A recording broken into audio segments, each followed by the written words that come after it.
Assalamualaikum warahmatullahi wabarakatuh.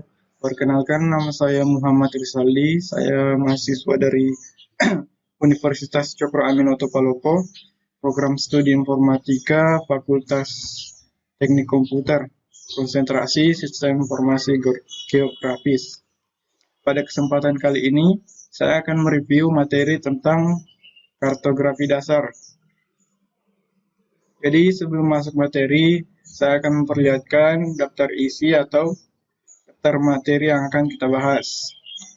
Itu ada pengertian peta, kemudian ada syarat-syarat peta, kemudian ada jenis-jenis peta, kemudian materi selanjutnya ada unsur-unsur peta, kemudian materi selanjutnya ada simbol-simbol peta, kemudian yang selanjutnya ada jenis-jenis proyeksi, dan yang terakhir yaitu pemanfaatan peta sehari-hari. Baik, langsung saja kita ke materi yang pertama, yaitu pengertian peta. Pada pengertian peta ini, saya berhasil merangkum 4 pengertian dari para ahli, yaitu yang pertama menurut Wikipedia. Jadi menurut Wikipedia, peta adalah gambaran permukaan bumi pada bidang datar dengan skala tertentu melalui suatu sistem proyeksi. Sedangkan menurut BIG atau Badan Informasi Geospasial, peta adalah wahana untuk menyimpan dan penyajian data kondisi sebuah lingkungan yang dapat difungsikan bagi perencana dan pengambil keputusan dalam meningkatkan pembangunan. Kemudian sumber selanjutnya saya ada dari International Cartographic Association atau ICA. Peta adalah representasi unsur ketampakan abstrak yang dipilih dari permukaan bumi atau benda-benda angkasa yang pada umumnya digambarkan pada suatu bidang datar dan diperkecil atau diskalakan.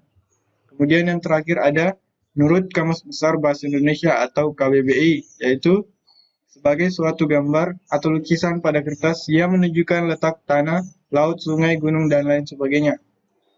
Baik, lanjut ke materi yang kedua, yaitu syarat-syarat peta. Jadi pada materi ini saya merangkum 3 syarat peta, yaitu yang pertama equidistant. Jadi equidistant ini berkaitan dengan syarat tentang jarak. Kemudian syarat yang kedua yaitu equivalent. Equivalent ini berkaitan dengan luas. Jadi teman-teman bisa membaca sendiri deskripsinya pada slide ini. Kemudian syarat ketiga yaitu conform. Syarat ketiga ini berkaitan dengan luas. Ya. Baik, kita ke materi selanjutnya yaitu jenis-jenis peta. Baik, pada materi jenis peta ini saya merangkum ada 5 jenis peta, yaitu yang pertama menurut isinya.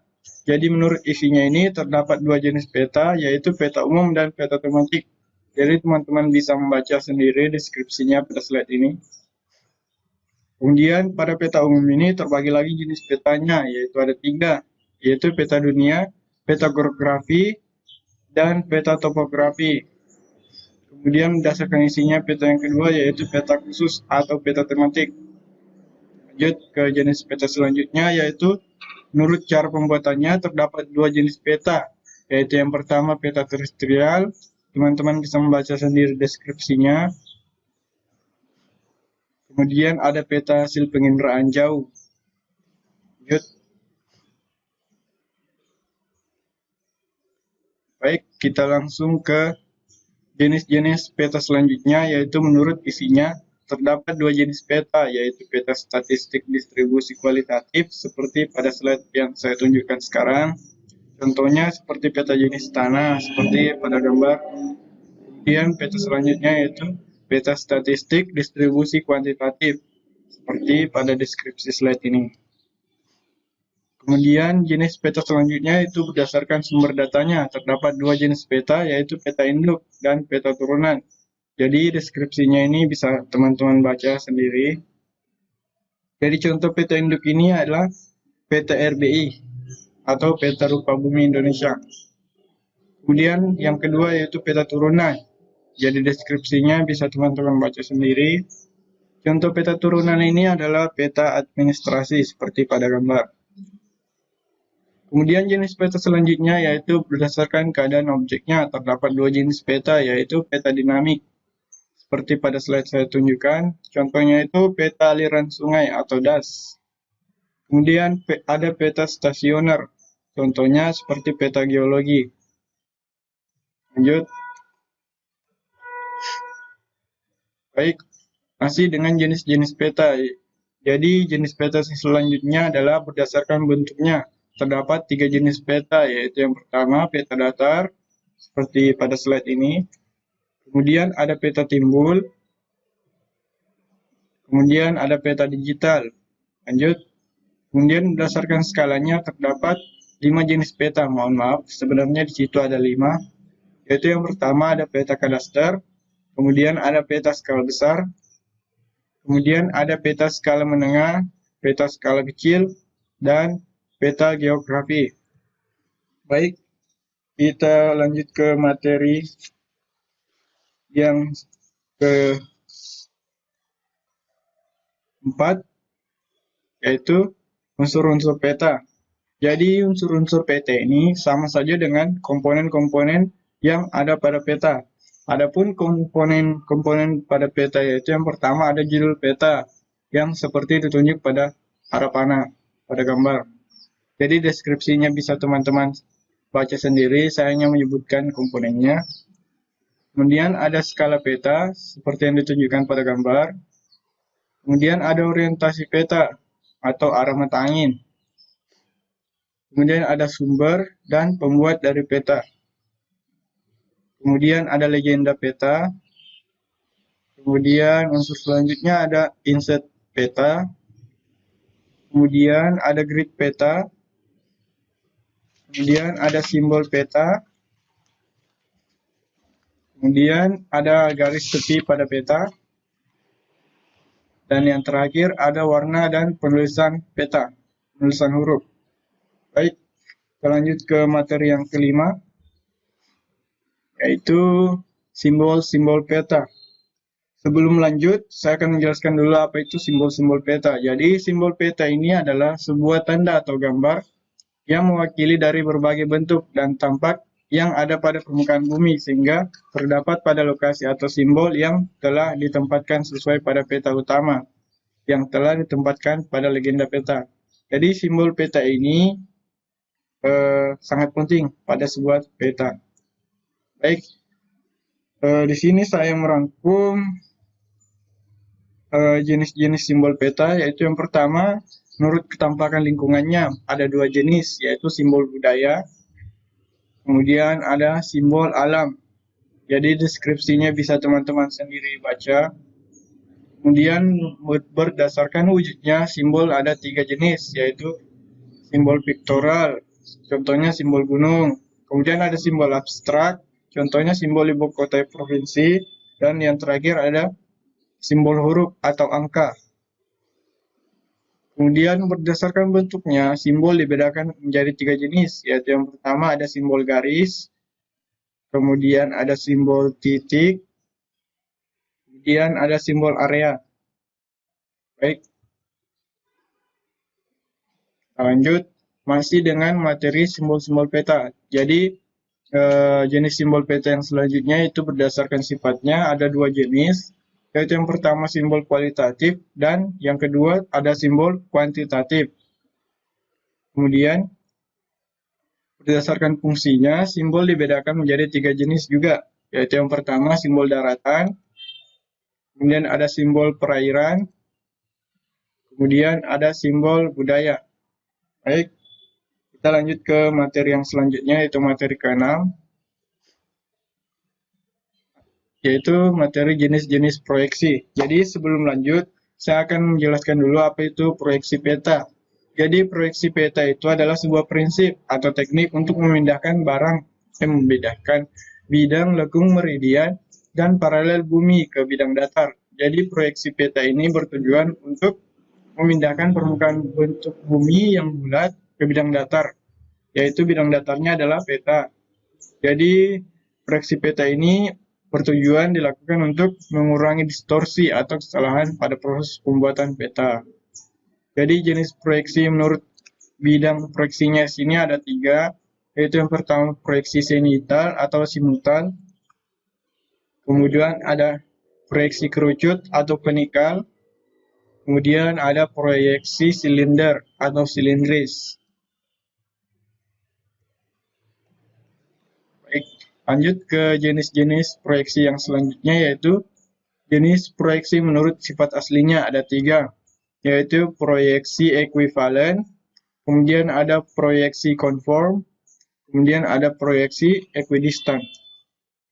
Baik, kemudian menurut jenis-jenis proyeksi menurut kedudukan sumbu simetrinya ada 5 jenis, yaitu yang pertama ada proyeksi normal, kemudian ada proyeksi miring, kemudian ada proyeksi transversal, kemudian ada proyeksi tangan atau proyeksi menyinggung, dan ada proyeksi sekan atau memotong.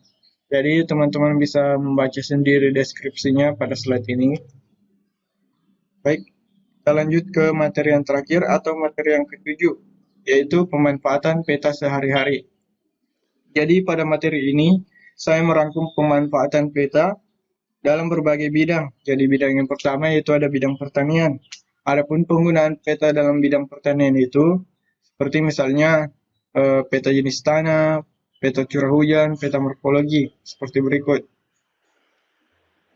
Jadi, untuk bidang pertanian ini, peta curah hujan berfungsi untuk memberikan informasi tentang ketersediaan air yang digunakan untuk penentuan jenis vegetasi pertanian nantinya.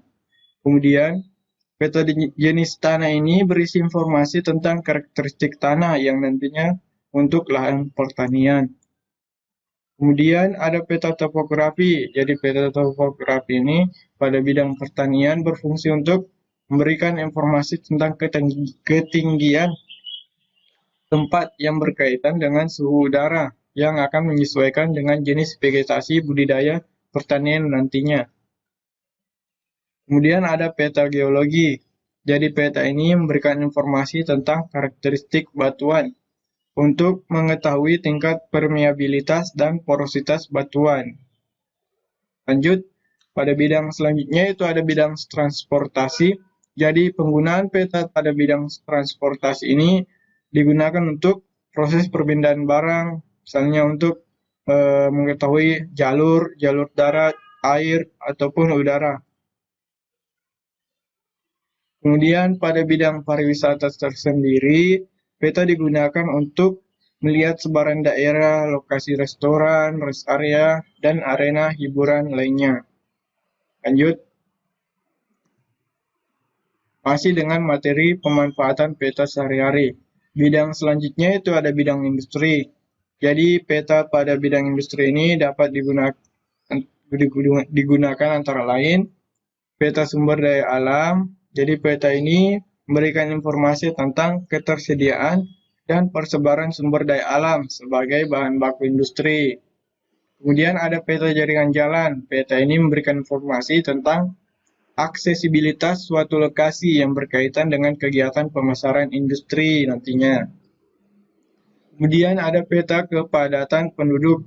Jadi peta ini memberikan informasi tentang ketersediaan tenaga kerja untuk nanti wilayah industri begitu. Kemudian ada bidang kebencanaan. Jadi kegunaan peta pada bidang kebencanaan ini berfungsi untuk memberikan informasi kepada masyarakat untuk mengetahui daerah mana saja yang tidak boleh ditinggali dan kemana arah evakuasi saat bencana terjadi. Kemudian ada pada bidang tata guna lahan. Jadi penggunaan peta ini pada bidang tata guna lahan untuk mengetahui pembagian wilayah yang disesuaikan dengan fungsi terbaiknya. Jadi dapat juga digunakan untuk perencanaan dari pembangunan suatu wilayah. Baik, demikianlah materi yang dapat saya sampaikan. Selanjutnya berikut adalah link yang menjadi referensi saya dalam merangkum semua materi yang sebelumnya. Jadi teman-teman bisa melihatnya di link ini.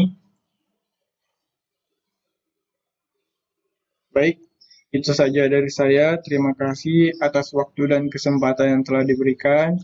Terima kasih juga kepada teman-teman yang menyaksikan video saya ini. Apabila ada kesalahan dalam materi maupun dalam penulisan, mohon dimaafkan. Yang terakhir, apabila teman-teman ingin mendownload PPT ini, silakan teman-teman klik link yang ada di deskripsi nanti. Baik, itu saja dari saya. Sekian. Billahi taufiq wal hidayah. Wassalamualaikum warahmatullahi wabarakatuh.